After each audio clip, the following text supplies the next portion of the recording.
happiness a choice or a happening? Perhaps an obligation.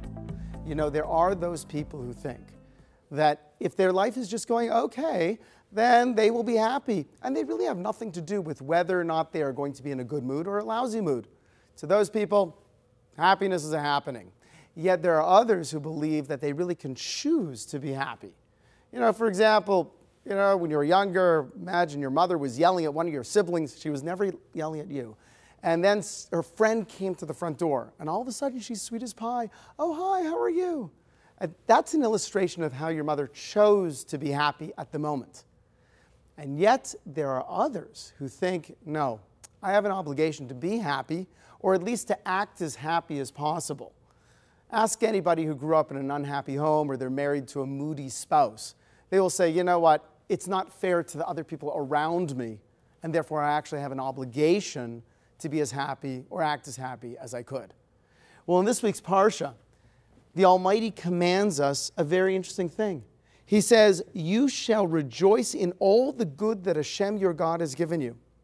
What's so interesting about this command is that it comes right after God tells us how prosperous we will be. And what's amazing is, shouldn't it be that when we're very prosperous, we are automatically happy? Evidently not so.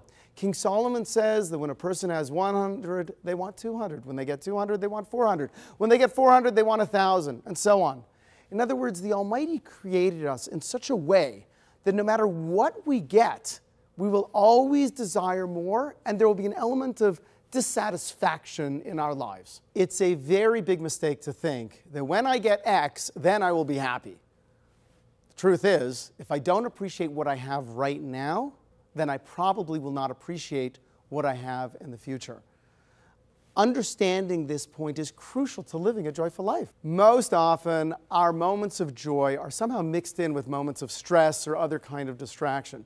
So therefore, it really is incumbent upon us to really focus as much as we can to be as happy, or at least act as happy as possible, as much of the time as possible. The Talmud tells us, Ezehu Asher, who is wealthy? Samech b'chalko. Who is the wealthy man? Someone who rejoices in his portion.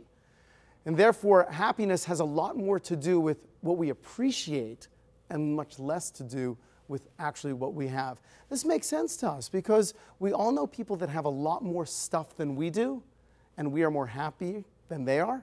And we know people that we seem to be way more blessed than they are, but they seem to be happier than we are. It's about the appreciation, not necessarily the acquisition.